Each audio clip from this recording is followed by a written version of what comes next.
नमस्कार दर्शक बंधु आपण को आम चैनल को स्वागत। पवित्र दीपावली बा श्यामाकाली पूजार हार्दिक अभिनंदन और शुभेच्छा जणाई आजिर कार्यक्रमटी को आग को बढ़ाइबा एवं जदि आपणकर मिथुन राशि होइथाए तेबे भिडियोटी को थरे मात्र शेष पर्यंत देखंतु एवं निजर व्यस्त बहुल समय मध्यरु मात्र 10 मिनिट समय आपण निज पाई दियंतु काहेकि ना आमर आजिर एही कार्यक्रमटी समस्त मिथुन राशिर व्यक्ति विशेषंकर भाग्यर गोटे बड़ परिवर्तन आनिब कारण देवगुरु बृहस्पति अत्याचारी हुई आपणकर धनर गृह को प्रवेश करिवे एवं सेठारे दीर्घ 110 दिन पर्यंत रहिबे। पुनर्बार आपणक राशि को गुरुंकर प्रत्यावर्तन होइजिबो एवं जहा फल रे आपणकर धन क्षेत्र रे एक बड़ परिवर्तन आपण देखिबे एवं आपणक राशि रे गुरुंकर एही गोचरटी शुभाशुभ फल को द्विगुणित करिबो। ता सहित देखंतु दर्शक बंधु गुरुंक सहित आहुरी 4टी प्रमुख ग्रह मध्य करिवे राशि परिवर्तन एवं बुध शुक्र सूर्य एवं मंगल करुछंती परिवर्तन किंतु सबु शुभ परिवर्तन परे मध्य कर्मफलदाता न्यायर देवता शनिदेव करुछंती चलन रे परिवर्तन एवं से निजर नक्षत्र छाड़ी गुरुंकर नक्षत्र रे प्रवेश करिवे माने उत्तर भाद्रपद नक्षत्र को त्याग करी पूर्व भाद्रपद नक्षत्र रे प्रवेश करुछंती जहा फल रे शनिंकर गोचरटी आपणक जीवन रे बहुत अधिक प्रभाव पकाइबो किंतु एही परिवर्तनटी आपणको शुभ फल देब ना अशुभ फल देब एही वीडियो रे विस्तृत भाव रे आलोचना करिबा। ता सहित किछिटा सहज उपाय बा प्रतिकार आपणको जणाइबी जहा आपणकर जीवन रे चालुथिबा अशुभत्व को किछि मात्रा रे दूर करिबारे सहायक हेबो। तेबे आसंतु जानिबा एही जो अपूर्व संयोग हेबा पई जाउची एही श्यामाकाली पूजा बा एही महा अमावास्या परठारु गुरुंकर अत्याचारी होई आपणकर धनर गृह को प्रवेशटी आपणकर आर्थिक क्षेत्र रे की प्रकार परिवर्तन आनिबो एही वीडियो रे डिटेल रे आलोचना करिबा। किंतु वीडियोटी आरंभ करिबा पूर्वरु जदि आपणकर मिथुन राशि होइथाए एवं आपण भी ईश्वर को आंतरिक भक्ति एवं विश्वास करंती तेबे वीडियोटी को लाइक करंतु एवं कमेंट बॉक्स रे जय जगन्नाथ जय मां लक्ष्मी अवश्य लिखि दियंतु।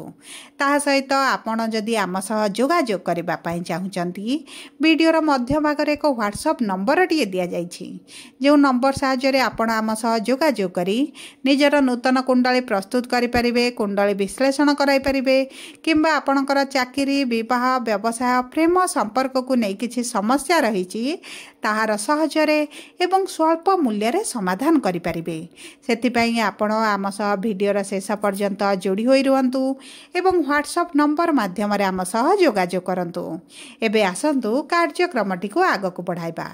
देखंतु समस्त मिथुन राशि व्यक्ति मानक समय वर्तमान एमिति चली जे आपणकर अतीतर दिन गुड़िक आपणकर मन पड़ुछि एवं आपण भाबुछंती पश्चाताप करुछंती काश आपण एही खर्च गुड़िक रोकी पारि थांते किंबा आपण एही कार्य गुड़िक न करि थांते काश आपण एही सब दायित्व गुड़िक न नै थांते किंबा आपण कोनोसी व्यक्ति को विश्वास करी अर्थ विनियोग करि न थांते जे कारण आपण को धोखा मिलिछि आपण को ठकामीर शिकार होइछंती सेही सब जिनिस गुड़िक आपण मन रे एभଳି भावरे घूरी बुलुछि जे जहा आपणकर वर्तमान समय को बहुत अधिक डिस्टर्ब करुछि आपण को व्यतिग्रस्त मध्य करुछि किंतु देखंतु एही बळी चिंताटी आपणकर जीवन रे सबु बेले रहिबो कारण जे भल समय आपणकर रहितला सेही समय रे आपण निज पई चिंता न करी निज चिंता छाड़ी अन्य मानकर बहुत अधिक चिंता करुथिले एवं सेही व्यक्ति मानकर चिंता करुथिले जे व्यक्ति माने आपण को धोखा देइचंती आपण को प्रतारणा करिसंती किंतु देखंतु एही दुख समय आपण को मजबूत करिवो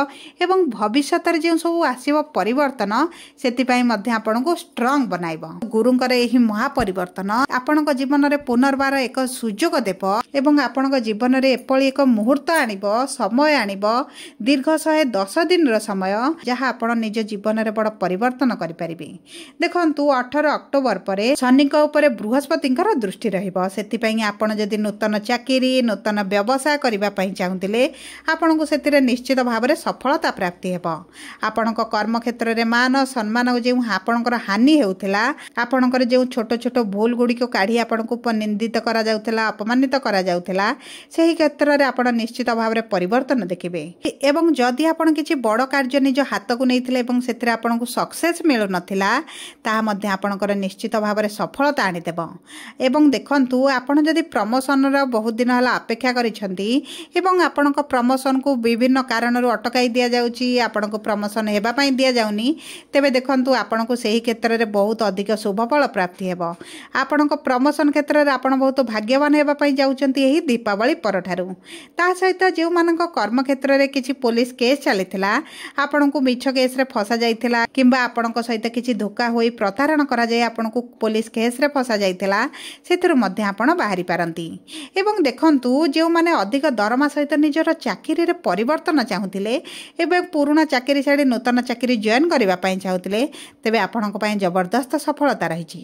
एही दीपावली परठारू जो माने शेयर मार्केट लॉटरी किंबा एही बळी कोनोसी संस्था रे काम करूछंती किंबा अर्थ मध्ये विनियोग करिछंती सेही क्षेत्र रे मध्ये आपणको शुभ फल प्राप्ति हेबो। ता सहित जदि आपण किछि पार्टनरशिप रे कार्य आरंभ करबा पई चाहुथिले सेथिरे मध्ये आपणको सफलता मिलिबो।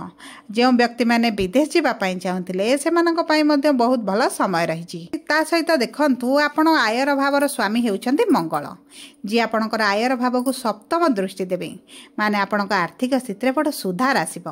आपणकर जो दैनंदिन इनकम रहिछि सेथिरे आपण वृद्धि देखिबे। ता सहित एही दीपावली परे गुरु आपणकर धनर भाव को गोचर करिवे माने उच्चरे रही आपणकर धनर भाव रे बहुत अधिक लाभ को बढ़ाइबे।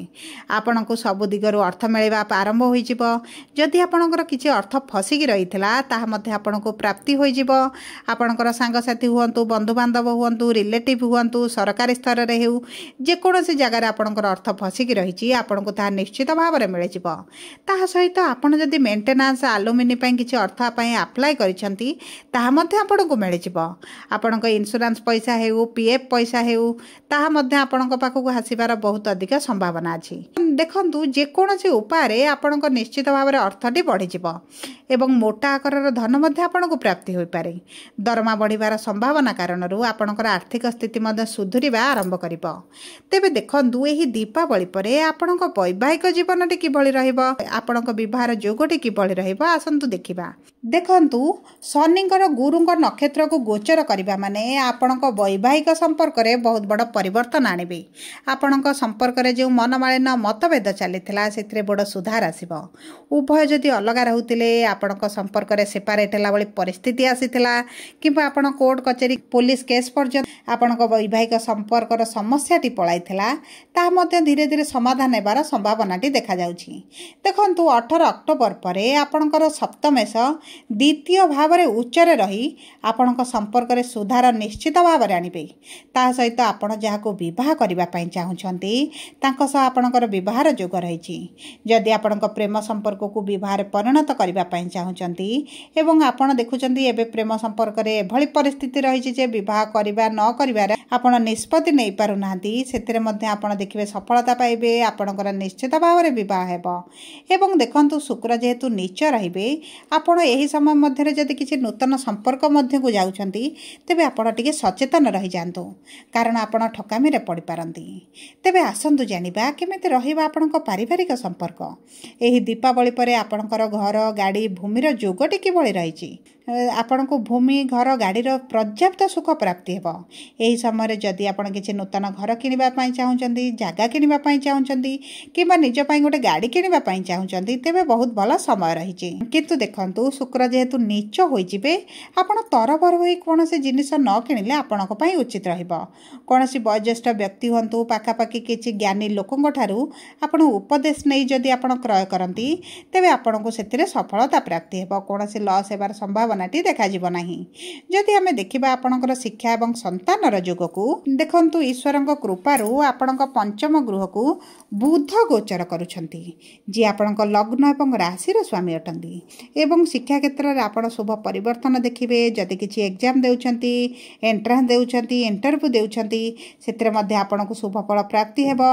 आपणकर संतान को जे नै जे चिंता थिला ତାହା ମଧ୍ୟ ଆପଣଙ୍କର ଦୂର ହୋଇଯିବ। ଏବଂ ଯଦି ଆପଣ ସନ୍ତାନ ପ୍ରାପ୍ତିର ଯୋଜନାରେ ଥିଲେ, ସନ୍ତାନ ପ୍ରାପ୍ତି କରିବା ପାଇଁ ଚାହୁଁଥିଲେ ଏବଂ ହେଇପାରୁନଥିଲା, ଆପଣ ବହୁତ ଡାକ୍ତରଙ୍କ ପାଖକୁ ଯାଇ ବହୁତ ଆଡ଼େ ଆପଣ ଦୌଡ଼ିବା ପରେ ମଧ୍ୟ ଆପଣ ସନ୍ତାନ ସୁଖରୁ ବଞ୍ଚିତ ରହିଥିଲେ, ତେବେ ଚିନ୍ତା କରିବାର କୌଣସି ଆବଶ୍ୟକତା ନାହିଁ। ଆପଣଙ୍କ ସନ୍ତାନ ସୁଖ ପାଇଁ ବହୁତ ଭଲ ସମୟ ଆସିଛି। କାରଣ ଗୁରୁଙ୍କର ଦୃଷ୍ଟି ଆପଣଙ୍କର ସନ୍ତାନର ଗୃହକୁ ରହିବ। ତା ସହିତ ଆପଣଙ୍କ ରାଶିର ସ୍ୱାମୀ ମଧ୍ୟ ଆପଣଙ୍କ ପଞ୍ଚମ ଗୃହକୁ ଗୋଚର କରିବେ। ତା ସହିତ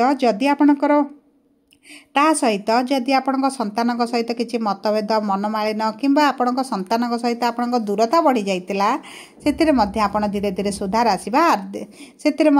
ଧୀରେ ସୁଧାର ଆସିବା ଆପଣ ଦେଖିବେ। ଦେଖନ୍ତୁ, ସବୁ ପରେ ମଧ୍ୟ ଆପଣଙ୍କ ଗୁପ୍ତ ଶତ୍ରୁ ଟିକେ ବଢ଼ିପାରନ୍ତି। ଚେଷ୍ଟା କରନ୍ତୁ ଆପଣ ଟିକେ ସତର୍କ ରହିବା ପାଇଁ ଏବଂ ଆପଣଙ୍କର ଗୁପ୍ତ ଶତ୍ରୁଙ୍କ ପ୍ରତି ଆପଣଙ୍କୁ ଟିକେ ଅଧିକ ସଚେତନ ରହିବାକୁ ପଡ଼ିବ। କିନ୍ତୁ ସବୁ ପରେ ଦେଖନ୍ତୁ, ଅଶୁଭତ୍ୱକୁ ଦୂର କରି ଶୁଭ ଫଳ ପ୍ରାପ୍ତି ପାଇଁ ଆପଣ ପ୍ରତିଦିନ ଜଳରେ କିଛି ଗୁଡ଼ ମିଶାଇ ସୂର୍ଯ୍ୟଙ୍କୁ ଅର୍ପଣ କରନ୍ତୁ। ଆଉ ଯାହାଫଳରେ ସୂର୍ଯ୍ୟଙ୍କର ଯେଉଁ ନୀଚ ଦୃଷ୍ଟି ରହୁଛି ତାହାର ଶୁଭ ଫଳ ଆପଣଙ୍କୁ ପ୍ରାପ୍ତି ହେବ। ତା ସହିତ ଘରର ପଶ୍ଚିମ ଦିଗରେ ସୋରିଷ ତେଲର ଦୀପ ଜାଳନ୍ତୁ। ଏହି ଦୀପାବଳି ପରଠାରୁ ଆପଣ ଦେଖିବେ ଆପଣଙ୍କ ଭାଗ୍ୟରେ ନିଶ୍ଚିତ ଭାବରେ ବଡ଼ ପରିବର୍ତ୍ତନ ଦେଖିବେ। ଯଦି ଆପଣଙ୍କର ମିଥୁନ ରାଶି ହୋଇଥାଏ, ଭିଡ଼ିଓଟି କିଭଳି ଲାଗିଲା କମେଣ୍ଟ ବକ୍ସରେ ଲେଖି ଜଣାନ୍ତୁ। ଯଦି ଆପଣଙ୍କ ପ୍ରିୟଜନଙ୍କର ମିଥୁନ ରାଶି ହୋଇଥାଏ, ଭିଡ଼ିଓଟି ତାଙ୍କ ସହ ସେୟାର କରନ୍ତୁ। ଯଦି ପ୍ରଥମ ଥର ଆମ ଚ୍ୟାନେଲକୁ ଆସିଛନ୍ତି, ଚ୍ୟାନେଲଟିକୁ ସବସ୍କ୍ରାଇବ୍ କରନ୍ତୁ। ପାଖରେ ଥିବା ବେଲ୍ ଆଇକନକୁ ପ୍ରେସ୍ କରନ୍ତୁ। ଧନ୍ୟବାଦ।